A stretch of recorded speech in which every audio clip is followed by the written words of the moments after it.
Bueno, muy buenas tardes a todas y a todos. Vamos a esperar no más de 3 o 4 minutos al conjunto de arquitectas y arquitectos para que podamos comenzar con una exposición que hoy va a estar vinculada a cómo morigeramos, cómo reducimos la responsabilidad del profesional y del constructor en el proceso constructivo. El Código Civil establece en el marco federal un conjunto de responsabilidades que nosotros hemos procurado desarrollar y fundamentalmente establecer en el marco de lo que han sido nuestras reuniones pasadas.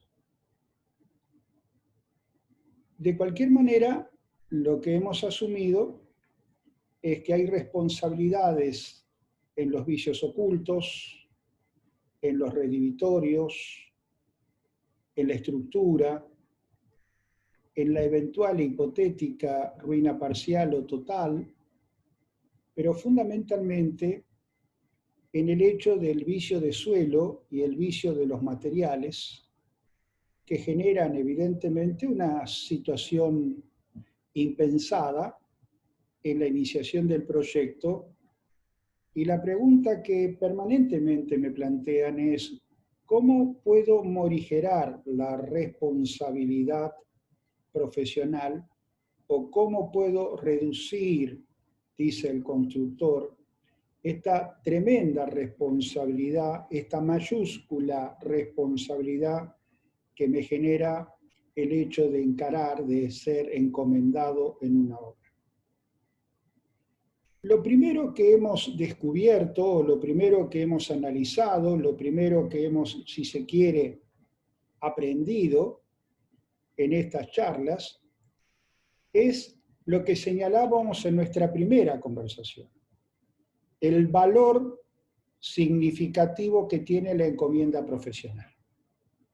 Sin lugar a dudas, es la encomienda la principal herramienta que evidentemente reduce, morigera la responsabilidad.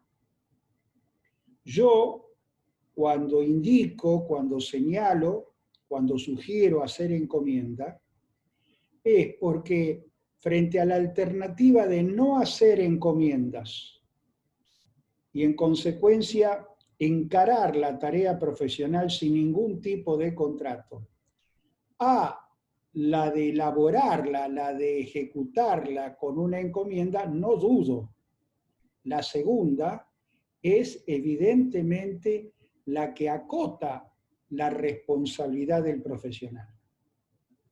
Si yo ejecuto un proyecto sin encomienda, voy a probar que hice el proyecto sencillamente con que el comitente me suscriba haber recibido una copia de ese proyecto. Pero no voy a poder establecer la responsabilidad por los vicios ocultos, no voy a poder establecer cuáles van a ser mis honorarios profesionales en la actualidad cuando están desregulados, tampoco esa encomienda que no tiene un documento va a poder delimitar algunas responsabilidades que yo no quería asumir, como podría ser el vicio del suelo frente a una situación en la que es el comitente el que aporta el terreno. Lo mismo puede ocurrir para un constructor, exactamente lo mismo puede ocurrir con una representación técnica. Si yo no suscribo una encomienda, bueno, en definitiva, me hago cargo de los vicios del suelo, me hago cargo de los vicios de los materiales, me hago cargo de la responsabilidad de los rubros que puedan utilizarse en la obra, me voy a hacer cargo del personal, me voy a hacer cargo o corresponsable de algunos otros elementos. No voy a poder establecer el lapso, el plazo, la determinación del tiempo. Ahí voy a tener que aplicar lo que nosotros sosteníamos días pasados, lo que verosímilmente nosotros, de acuerdo a la naturaleza de la obra, podríamos estimar cuál es su duración, pero eso evidentemente es un plazo incierto que podía jugar a favor o en contra nuestro. Las ventajas, las enormes ventajas que tiene una encomienda profesional, insisto, están dadas porque la encomienda no viene a ampliar el ámbito de responsabilidades, todo lo contrario, viene a acotar el ámbito de responsabilidades. Una encomienda limita, reduce mi ámbito de responsabilidades. Por ejemplo, bueno, hemos dicho que el Código Civil es muy severo con la actividad del profesional y del constructor cuando dice no se lo excluye de la responsabilidad por el vicio de suelo. Pero si yo soy un arquitecto o un ingeniero o un maestro mayor de obra, previsor, y le pido al comitente, que es el que está adquiriendo el terreno, el que es titular del terreno, hacer un estudio de suelo con un profesional especializado en ese estudio, y el estudio de suelo arroja de que es un suelo apto, bien compactado, yo lo incorporo como anexo en la encomienda y en ese caso yo me voy a liberar. ¿Saben por qué? Porque el nuevo Código Civil dice que si pruebo la incidencia de la causa ajena, no soy responsable.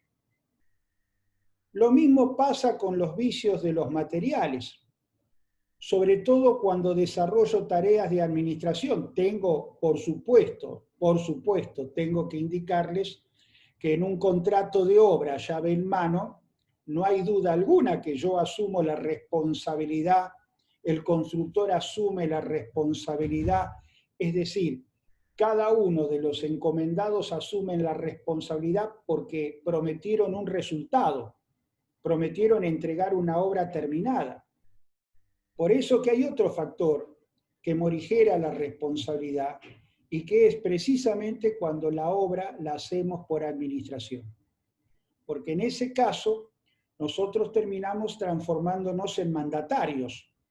Somos mandatarios del comitente. Pagamos en representación del comitente. Facturamos a nombre del comitente. Comprometemos el material, comprometemos la mano de obra, comprometemos a la empresa constructora, comprometemos a los rubros, a los oficios, etc. El nombre del comitente es el comitente, en suma, el que asume esos compromisos, porque expresamente nosotros señalamos en la encomienda que todas las contrataciones de los rubros y de los oficios, la compra de los materiales, etc., son a cargo del comitente. Y eso, evidentemente, es un reaseguro que tenemos en esa materia. Para morigerar la responsabilidad nuestra como profesionales de la arquitectura, para reducir la responsabilidad del constructor, hoy el nuevo Código Civil y Comercial nos requiere informar al comitente sobre aspectos esenciales de la encomienda. Hay un mecanismo que no existía antes de agosto del 2015, que es lo que permanentemente insistí durante tantos años, que es eviten el divorcio en la obra, eviten la separata entre comitente y ustedes. Tengan un vínculo permanente, tengan una información permanente. Adopten como postura la de ir informando permanentemente utilizando herramientas de las cuales ya hemos hablado en charlas anteriores. Informar al comitente sobre aspectos esenciales de la obra está literalmente establecido en el nuevo Código Civil y Comercial. Pero también, fíjense ustedes, también en esto de informar al comitente, también el Código Civil dice informar al comitente de los materiales impropios o que tengan un vicio. Y hasta ahí parece que es más de lo mismo. Hasta ahí parece que es más de lo que de alguna forma o de todas formas se venía legislando durante tantísimos años desde la época de Vélez Sarsfield, pero no es así. Porque ese artículo, a la par que nos dice debemos informar al comitente de los materiales impropios o que tengan vicios, siempre que el profesional debiese conocer. Siempre que el profesional debiese conocer. Y esto es muy trascendente. Ustedes no saben hasta qué punto es trascendente. Porque muchas veces nos ocurre que el debiese conocer implica, en un ejemplo que ya hemos dado en otra oportunidad, circunstancias como esta. Antes, y cuando digo antes ustedes saben que me estoy refiriendo a antes de agosto del 2015, entraba un carpintero, colocaba la biblioteca que nosotros habíamos diseñado como parte integrante de lo que iba a ser empotrada un aporte dentro del proyecto, y nosotros terminábamos siendo responsables por la madera mal estacionada. Ahora no. Ahora cuando el código dice que el vicio que el profesional debiese conocer, evidentemente una biblioteca empotrada, pintada, laqueada, etc., no nos permite saber si la madera está mal o bien estacionada. Y esa es una responsabilidad del carpintero. Y será una responsabilidad del oficio o de un determinado rubro frente a un producto mal elaborado, si por la tecnología que adopta juega básicamente frente al desconocimiento del profesional. ¿Y esto por qué? Porque evidentemente en la dinámica propia de la tecnología y del avance tecnológico que han tenido los edificios inteligentes, ahora aparecen factores donde uno ingresa en un edificio inteligente con puertas que se abren o se cierran en función de aparatos que están leyendo nuestras huellas dactilares, o ascensores que juegan de una manera distinta a como jugaban los tradicionales, y aparece en consecuencia un factor ajeno a nuestro conocimiento, que es el factor tecnológico, y ahí es cuando empiezan a jugar estos factores. Yo hace poco tuve una consulta sobre una cuestión vinculada a una lámina de aluminio, cómo jugaba dentro de una medianera, y evidentemente se requería mucho conocimiento tecnológico para saber las diferencias que ofrecían en el mercado diferentes proveedores en torno a la calidad con que se usaban y se fabricaban dichas láminas. Entonces, una manera de morigerar la responsabilidad es tener ese vínculo, ese permanente vínculo con el comitente, en la cual nos permite, a través del libro de obra, tener una información permanente. Si ustedes quieren, empieza a jugar también el factor de los mails, no los WhatsApp todavía. Pero un mail no es prueba, pero 5 mail, 10 mail, 12 mail, 20 mail, entre las partes en este feedback empieza a tener un valor probatorio, de los cuales probablemente el próximo martes, que van a terminar estas charlas, vamos a procurar hablar específicamente de estos temas. Hoy hay fuentes probatorias relevantes que son consecuencia de las nuevas tecnologías electrónicas.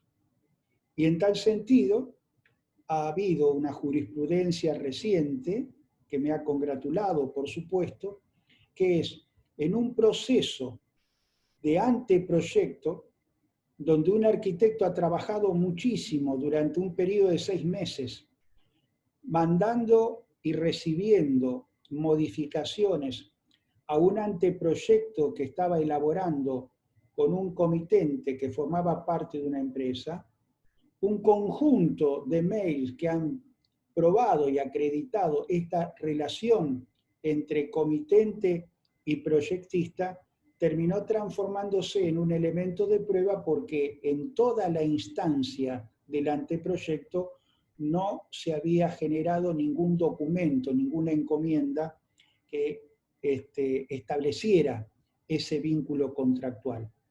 Pero evidentemente el trabajo existió, y un trabajo tremendo, porque era un proyecto relevante, una torre, donde jugaron muchos factores y muchos rubros vinculados a ese aporte fantástico que había hecho el arquitecto con una creatividad maravillosa y que después se veía prácticamente desilusionado porque abruptamente el comitente, una vez que tenía más o menos estructurado casi el 90% del anteproyecto, corta toda comunicación y en consecuencia se generó un proceso judicial. Los mails tuvieron una trascendencia importante.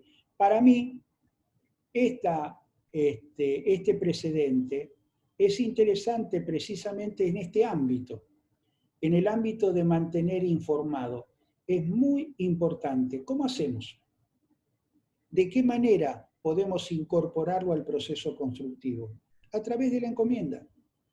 ¿Cómo? Sí, a través de la encomienda. Si ustedes en una encomienda profesional, a la par que denuncian su domicilio físico, mencionan cuál va a ser el domicilio electrónico de las partes, con una cláusula donde expresamente sostienen que van a ser válidas las notificaciones a los domicilios electrónicos constituidos por las partes, ustedes tienen un compromiso recíproco de comitente y proyectista, comitente y representante técnico, comitente y constructor, que es válido como factor de notificación. Otra cuestión que está vinculada a esta cuestión o a este tema de morigerar la responsabilidad, también fue materia de conversación en algunas semanas pasadas, es el plazo para ejecutar la tarea en el tiempo convenido. Establecer un contrato, una encomienda, es un mecanismo de transparencia. Zanja cualquier duda, cualquier incertidumbre sobre el plazo de entrega. Recuerden que el Código Civil y Comercial dice que si no se establece plazo, deberá entenderse que ha sido el convenido según las reglas y costumbres y de la naturaleza de la obra. Evidentemente, una obra prefabricada no puede tardar 1 año y medio.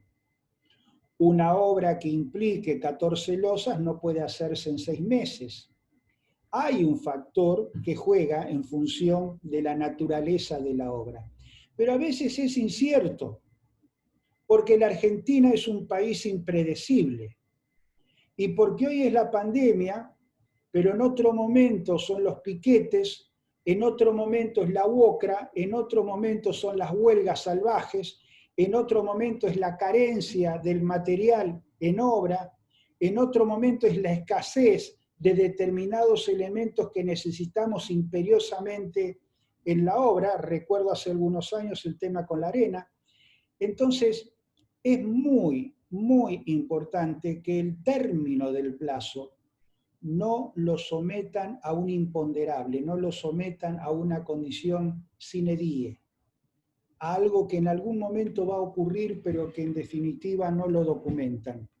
Insisto, la encomienda puede determinar un plazo. ¿Cuál plazo? ¿Cuánto es lo que verosímilmente esa obra puede llevar? ustedes podrán decir 12 meses. Poné 15 meses. Y no pongas a los 15 meses, poné dentro de los 15 meses. Y poné también una cláusula que implique una renovación automática, es decir, si al vencimiento del plazo la obra no se hubiera finiquitado por cuestiones ajenas a la responsabilidad de cada una de las partes, se podrá renovar por 60 días, se podrá prorrogar por 90 días, es decir, busquen criterios que evidentemente los ayude en esto de determinar el plazo. No hay cosa más angustiante dentro del proceso constructivo que el comitente no sepa cuándo se va a terminar y que por otra parte el profesional tampoco sepa cuándo va a terminar por todos los factores que empiezan a jugar en ese sentido. Suscribir actas. Suscribir actas. Cuando inician una obra, suscriban un acta, se los dije hace una semana, son 4 renglones. 4 renglones. Van a hacer un acta con el comitente documentando precisamente que inician la obra. Si no lo hacen, podría presumirse, por ejemplo, que la obra comenzó con la encomienda. Pero la encomienda la hice cuando me presenté días antes, la hice cuando a posteriori me presenté en el colegio a pedir la visación colegial. O a lo mejor empiezo a contar desde que tuve el permiso de edificación. Pero el permiso de edificación en realidad salió hoy y la obra va a comenzar dentro de 30 días porque tenemos que hacer acopio de material, porque en realidad el banco no le ha otorgado todavía al comitente el crédito necesario, porque hubo que desmalezar, porque hubo que demoler, porque hubo en definitiva que hacer una serie de tareas previas a la ejecución de la obra. Y omitimos un dato tan sensible pero tan importante como es el hecho de cuando empezamos a ejecutar la obra y los cimientos, hacemos un acta. ¿Quieren que no sean 4, que sean 8 renglones? Perfecto. Donde vamos a documentar con el comitente que en el día de la fecha se inicia la tarea del proceso constructivo, individualizando el permiso de edificación, individualizando a las partes, individualizando la obra, individualizando la tarea. Y en el proceso constructivo también colabora con morigerar la responsabilidad el libro de obra, donde uno va documentando en el libro de obra las distintas instrucciones, pero también en el libro de obra ustedes pueden documentar la resistencia, la denuncia o la información al comitente de aquellos vicios o de aquellos materiales que consideraron inapropiados. Y si el comitente insiste en ejecutarlos, ustedes han documentado esta situación y les va a servir ya sea como antecedente frente a la renuncia que van a hacer de la obra por causas no imputables a ustedes, o en su defecto van a terminar cerrando un convenio con ese comitente para no asumir responsabilidad. Claro, lo que no van a poder evitar es la responsabilidad frente a un tercero. Porque si ese comitente vende ese inmueble porque lo hizo como inversión, todo el compromiso que pueda tener en materia de materiales, valga la redundancia, los obliga a él y a ustedes, sí, los obliga. ¿Los compromete a ustedes dos? Sí, los compromete. Pero frente a un tercero que viene y compra, no se siente comprometido y en consecuencia no es oponible a ese tercero. Pero de cualquier forma, insisto, el libro de obra es una excelente herramienta. La recepción provisoria de la obra. La recepción provisoria de la obra. La obra no se termina con el final de obra. La obra en realidad se termina cuando el comitente va a vivir, va a ocuparla, la ocupa. El proceso constructivo se terminó. Lo que en definitiva quedó por delante son trámites administrativos. Trámites que son necesarios agotar si es en definitiva una propiedad, si es un edificio de copropiedad. Hay una sola situación en donde aparentemente la entrega de la obra, si ustedes quieren, y la habilitación se dan de la mano, aunque hay algunas diferencias de días, a veces de un mes, pero no más, que es cuando ustedes están ejecutando encomiendas los locales, porque el local para funcionar necesita la habilitación municipal, y la habilitación municipal no se da si no tienen el final de obra. Pero en la mayoría de los casos que vienen en consulta, se dan determinadas situaciones que están jugando fundamentalmente con el hecho de que han terminado el proceso constructivo, el comitente ocupa el inmueble y ustedes se ven impedidos de hacer el final de obra porque hay que pagar los aportes definitivos. Han consignado que esos aportes van a ser a cargo del comitente y el comitente les está diciendo, mirá, he tenido una erogación tremenda de gastos, este proceso constructivo me ha llevado muchísima plata, pero ahora tengo que amueblar, ahora tengo que acomodar la casa, ahora tengo que, en cierta manera, disponer de algunos recursos para tratar de encontrar un ámbito donde podamos, en definitiva, vivir con mi familia. Escuchame una cosa, yo te voy a pagar los aportes, despreocúpate, pero no ahora, lo vamos a hacer en 6 meses, en 8 meses.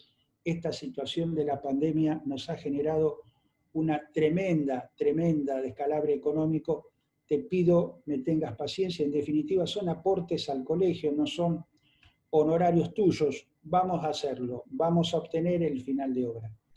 Y en ese momento es indispensable que ustedes, cuando esa persona ingrese en la propiedad, firme una recepción. La recepción puede ser una recepción lisa y llana.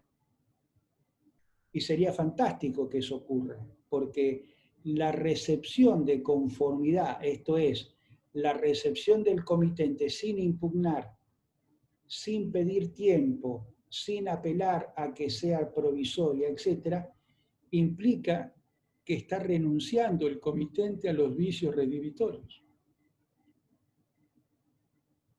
Es fantástico que eso ocurra. Pero también pueden plantearle la posibilidad de una recepción provisoria por 60 días, diciendo que transcurridos esos 60 días corridos, la recepción se transformará en definitiva. Y automáticamente se transforma en definitiva, sin necesidad de otra acta. O podrán sugerir que a esta recepción provisoria, dentro de los 60 días corridos, se suscribirá un acta definitiva en donde en ese lapso de tiempo van a conversar, van a intercambiar opiniones al respecto, a los efectos de resolver, salvar algunos pequeños vicios, algunos detalles de terminación que la obra pudiera tener. Ya hemos hablado que hay actas de suspensión y de paralización de obra que son trascendentes, más que relevantes, que deben suscribir cuando el comitente pretende suspender el proceso constructivo. Firmen un acta de suspensión de obra. El modelo lo tienen en la página web, el modelo lo tienen en mi propia página, se las he dado, terrileasociados.com.ar.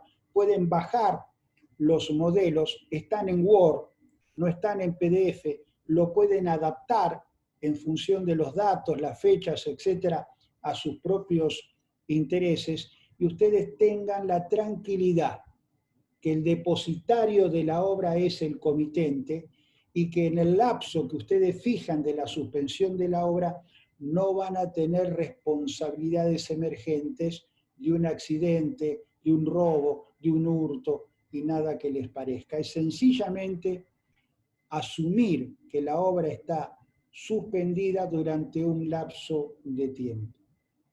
Y por supuesto, es importante también en el marco de la responsabilidad tener en cuenta una cuestión que nosotros hemos analizado en el 1261 del Código Civil. Como recordarán, no soy un profesional, porque los conozco, de citar muchos artículos y volverlos locos con los artículos.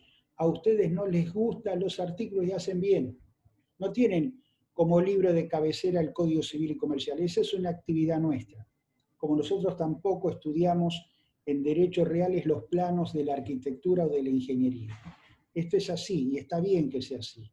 Es un poco lo que hacemos, el trabajo interdisciplinado, el trabajo que hacemos entre los abogados que tenemos esta especialidad, arquitectos, ingenieros, maestros mayores de obra, etc.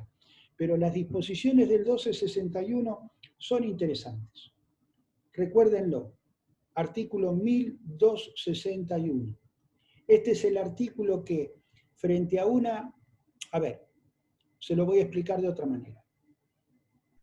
En el derecho usamos dos términos que no son iguales, aunque se los asimile como iguales.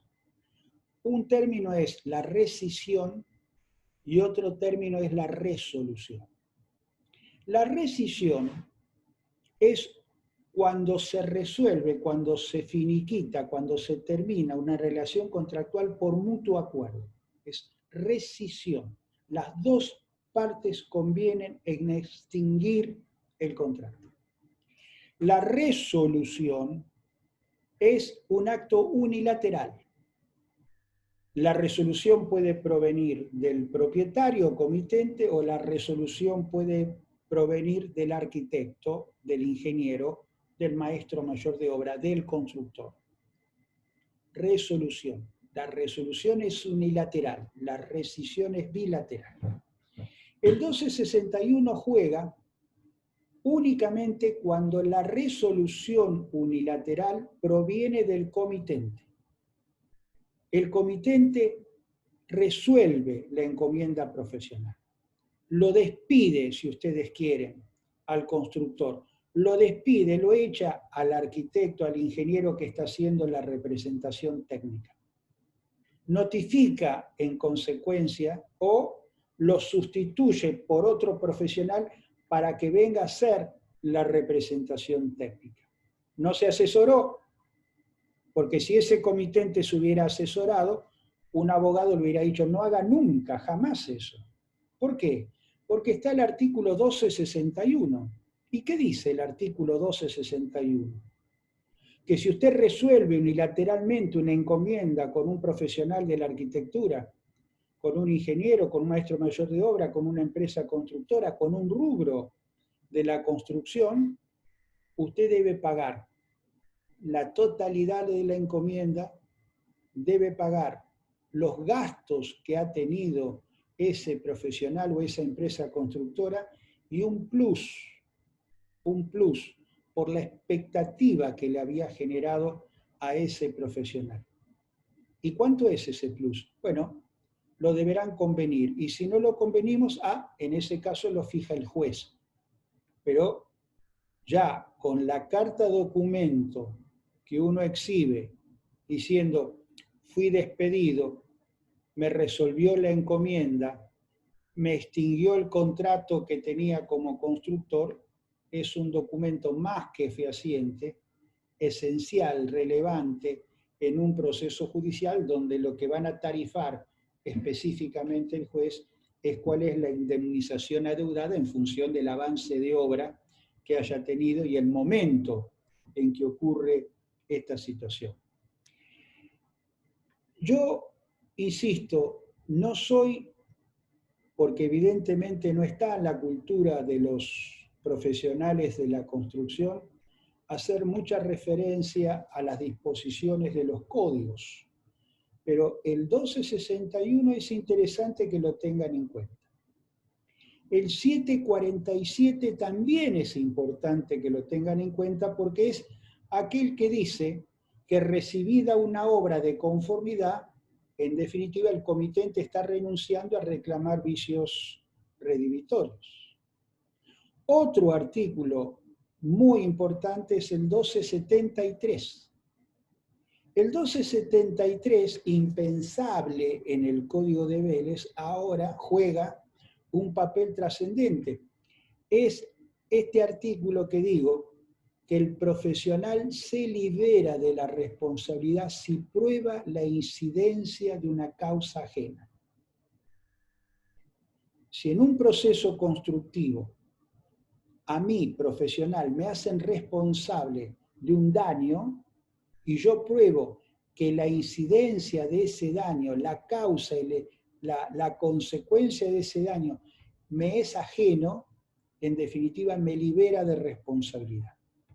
Y esto es trascendente porque termina con ese proceso omnímodo en la que el profesional representante técnico era el responsable del todo.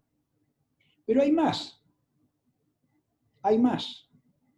Hay otro artículo, el 1274. El 1274 son 4, 5, 6 artículos no más, pero son realmente trascendentes. El 1274 dice, según la causa del daño, repito, según la causa del daño, ahora, con la nueva disposición, con el nuevo código, es responsable el subcontratista, eventualmente el proyectista, el director de obra, cualquier otro profesional, esto es literal, cualquier otro profesional ligado al comitente, cualquier otro profesional ligado al comitente, estamos hablando en definitiva de todos y cada uno de los rubros, de todos y cada uno de los involucrados dentro del proceso constructivo, en un todo o en cualquiera de sus partes. Esto es realmente muy trascendente en materia de responsabilidad profesional. Y por fin, para terminar, ya transcurrido casi los 40 minutos prometidos, no se olviden de una obligación que impone el Código Civil prácticamente en las postrimerías del capítulo de responsabilidades, que le impone al profesional y al constructor la obligación de conocer el reglamento de edificación. Todos los profesionales de la construcción e incluso el constructor tienen la obligación de conocer el reglamento de edificación. Y eso no está en una ordenanza municipal. Eso tampoco está en una ley provincial ni en una resolución del Colegio de Ingenieros, del Colegio de Arquitectos. No, eso está en una ley federal. Le impone una ley federal la obligación de conocer el reglamento de edificación del local donde ustedes construyen. Bien, una noticia final. El Colegio de Arquitectos está en estos momentos encarando un estudio conjuntamente con el asesor jurídico a los efectos de imponer como criterio dentro del gesto la obligación de suscribir encomiendas profesionales. Consideramos que establecer como requisito la necesidad de suscribir encomiendas profesionales, primero que nada va a colaborar con ustedes, no con el colegio, con ustedes. Es una manera de ayudarlos a entender que la limitación de vuestra responsabilidad se da a partir de la encomienda. Y probablemente la exigencia de esa documentación ayude y colabore con la comprensión y la conciencia de cada uno de los profesionales de la arquitectura. Lo estamos estudiando. Más que nada porque vamos a debatir si debe ser un criterio obligatorio o no, facultativo o no. Pero creo que sería muy importante para fortalecer un poco la cultura del profesional, hacerse la idea que frente a cualquier planteo, cualquier encomienda, la obligación de suscribir una encomienda. Y no cualquier encomienda. Para eso lo que pretendemos también es acompañarlos con un modelo de encomienda nuevo. Un modelo de encomienda nuevo que a la par que contenga todas estas cosas que estamos conversando en estas charlas, también incorpore mecanismos para la resolución de conflictos como el arbitraje o la mediación, o algunas cuestiones que evidentemente son ponderables y que el Código Civil hoy nos autoriza para que empiecen a jugar un papel más trascendente y donde el arte, la fantasía, el empeño, el diseño de construir sea realmente algo que satisfaga a todos. Muchísimas gracias, nos vemos el martes próximo en nuestra última charla y gracias por estar.